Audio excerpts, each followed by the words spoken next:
Oui, c'est vrai, 10 ans après l'excellent LOL qui avait fait sensation, Lisa Azuelos revient et explore de nouveau les relations mère-fille avec Mon bébé, l'histoire d'Héloïse incarnée par Sandrine Kiberlin, qui a élevé seule ses 3 enfants et dont la vie va basculer le jour où la petite dernière lui annonce qu'elle part vivre au Canada pour faire ses études. Regardez. Tu sais qu'elle est acceptée, ta sœur? Où? Bah, au Canada. Ah cool, c'est bien. Non mais elle va te manquer, hein, crois pas. Hein. Maman, arrête de filmer. Et moi, pourquoi tu me filmes pas? Oh la fatigue. C'est juste que quand t'es partie, il m'en restait 2 à la maison. Là, elle part, je suis toute seule. C'est pas tellement la même sensation, quoi. Non, t'en avais rien à foutre de moi, en fait. Oh, tu m'emmerdes! Non mais l'ingratitude! Salut! Nous, on est là pour tout, pour tout, pour tout! Vous voulez de l'aide pour la fumette ou comment ça se passe? Non, tu sors pas, chérie. Bonne nuit. Mais irresponsable! Je suis affolée, là! Je vais m'inscrire à Tinder. Et t'es totalement folle. C'est quoi ton prénom? Je m'appelle Héloïse. Il m'attend là-bas. Te retourne pas! T'es beaucoup trop belle pour ça. Je suis trop belle, en attendant, j'ai pas de mec. Ça, c'est parce que tu nous aimes trop, tu vois. Ça prend de la place. Alors le film est une vraie réussite. C'est drôle, c'est touchant. Il a eu le grand prix au Festival du film de comédie de l'Alpe d'Huez. Sandrine Kiberlin, évidemment, a eu le prix d'interprétation féminine. On est quand même sur une passion Sandrine Kiberlin dans le film. On craque complètement pour elle avec ce rôle de mère fusionnelle qui lui va très bien et qu'elle avait très envie de jouer. Et pour la petite histoire, en fait, au casting, Thaïs Alessandrin, c'est la fille de Lisa Azuelos, qui d'ailleurs s'est inspirée de sa propre expérience avec sa fille pour écrire le film. Vous allez aller le voir avec vos filles, David? Oui, je vais y aller parce que vraiment, je me reconnais en Sandrine Kiberlin. Ah oui, ça c'est assez étonnant. Ah mais... ouais. Le côté maman poule qui veut pas voir... Ouais, emmerdant, ouais.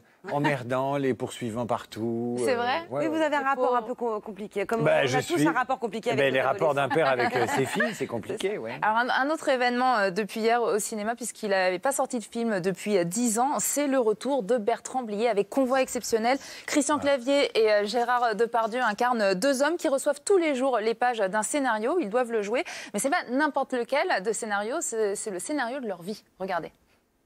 Quel est le salaud qui écrit toutes ces conneries? Mais j'en sais rien, moi. Présentation des scénarios. Séquence 17. Dans 5 minutes, on boit une bière. Je ne sers pas de bière. Et pourquoi? Les 2 connards arrivent. Le patron leur dit, je ne vous sers pas de bière. Vous vous foutez de notre gueule. Je n'ai eu aucune page. Mais vous faites comment, alors? J'improvise. Vous pouvez pas me donner des pages pour rentrer dans l'histoire? Mais je suis pas auteur. Je suis un personnage. Tu me reconnais? Ça fait 30 ans que je fais ça. Qu'est-ce que vous nous voulez? Je suis un inventeur d'histoire. Je le connais, mon scénario. Il a la même fin pour tout le monde.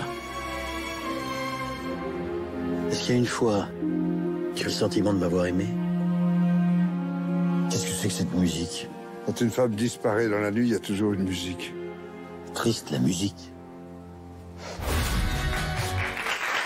Alors c'est d'oublier, c'est-à-dire que le scénario n'est qu'un prétexte pour l'absurde et puis surtout ce qu'on aime avec Bertrand Blier, c'est la finesse des dialogues.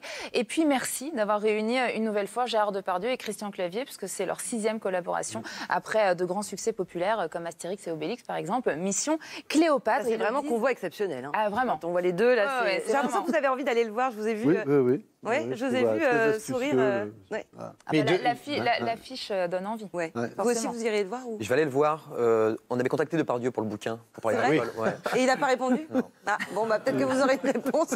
Mais c'est un lobby viticole à lui tout seul. Ah bah oui, lui... C'est vraiment une industrie du pinard. Aussi, hein. Et alors, si on a le temps pour un 3e la liste coup de cœur, de Schindler. mais oui, si vous ne l'avez pas vu, il faut absolument y aller. Si vous l'avez vu, il faut le revoir. C'est un chef-d'œuvre et à l'occasion de ses 25 ans, puisque le film est sorti il y a 25 ans, film aux 7 Oscars quand même, signé Steven Spielberg. Et bien voilà, il ressort au cinéma dans une version remasterisée. Alors, je vous rappelle juste un mot inspiré d'une histoire vraie.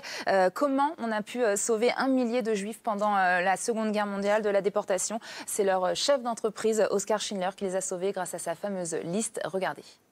On dit que vous êtes bon. Qui dit ça? Tout le monde.